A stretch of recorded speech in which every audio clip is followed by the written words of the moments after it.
नमस्कार, जय सिया राम।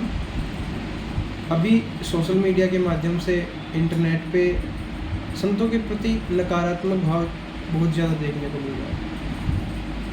सबसे पहले हम समाज से ही प्रार्थना करेंगे कि आप संतों के प्रति दोष दृष्टि ना कीजिए। एक आचार्य चरण दूसरे आचार्य चरण के प्रति क्या भाव रखते हैं, क्या उनको कहते हैं, यदि आप उनके मध्यस्थ जाकर उनके प्रति दोष दृष्टि रखेंगे तो आप अपने पुण्यों का क्षय करेंगे। देखिए, पाप और पुण्य का चर्चा हमारे माध्यम से हम विशेष इनके बारे में जानते नहीं, परंतु पूज्यपाद संतों के द्वारा ये सुना है कि जब हम किसी के भी प्रति दोष दृष्टि करते हैं तो हमारे पुण्यों का क्षय होता है, पुण्य खत्म होते हैं। तो ये भाव आपके समक्ष प्रस्तुत कर रहे हैं कि आप किसी भी संतों के प्रति, आचार्यों के प्रति दोष दृष्टि ना कीजिए। समाज है, आप यदि दोष दृष्टि करते हैं तो आपके पुण्यों का क्षय होगा। देखिए, इनमें हम अपना तात्पर्य दे रहे हैं, क्या हो क्या नहीं हो, क्या सही है क्या गलत, हमें नहीं पता इस विषय में।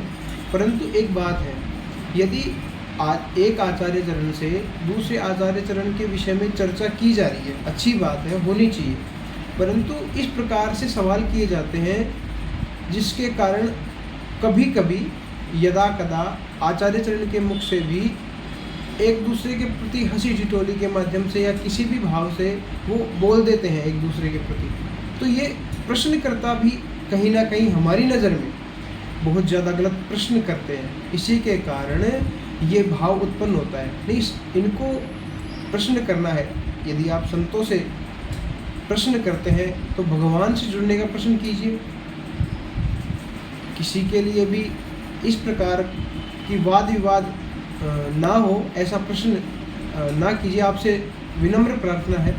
और हम आचार्य चरणों से भी प्रार्थना करेंगे, हे प्रभु, कि यदि आपके पास ये वीडियो जाए तो कृपया, हम आपसे प्रश्न करने के लायक नहीं हैं, परंतु यदि आपके पास ये वीडियो जाती है उसके लिए हम बस यही आपसे कहना चाहते हैं कि हे प्रभु, कलयुग है और कलयुग में नकारात्मकता ज़्यादा प्रभाव दिखा रही है।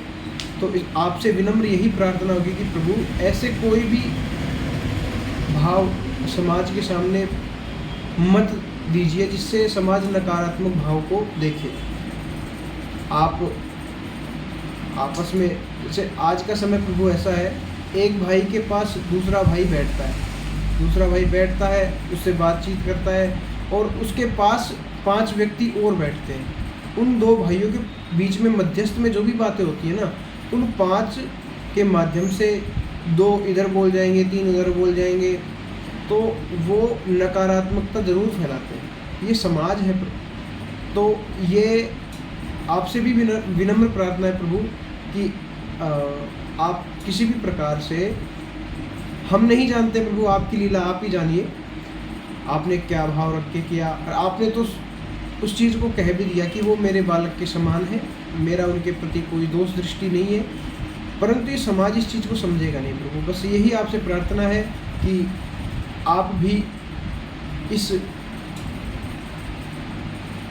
समाज के लिए कार्य करते आए हैं। आपने राम मंदिर के लिए भी बहुत बड़ा योगदान दिया। आपके योगदानों को कभी भुलाया नहीं जा सकता। आपने जो समाज को दिया ज्ञान, वो कभी भुलाया नहीं जा सकता। हम आपके दास हैं प्रभु। यदि प्रश्न में यदि कोई भी भूल चूक हो तो हमें क्षमा कीजिएगा, परंतु ये भाव हमारा था, आपके समक्ष प्रस्तुत कर दिया। यदि कोई भी शब्दों में गलती हो तो उसे क्षमा कीजिए प्रभु।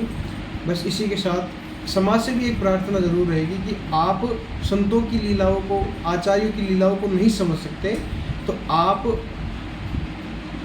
उनकी लीला के मध्यस्थ बीच में ना जाकर उनको दृष्टि से देखिए कि हे प्रभु, आप क्या क्या लीला कर रहे हैं।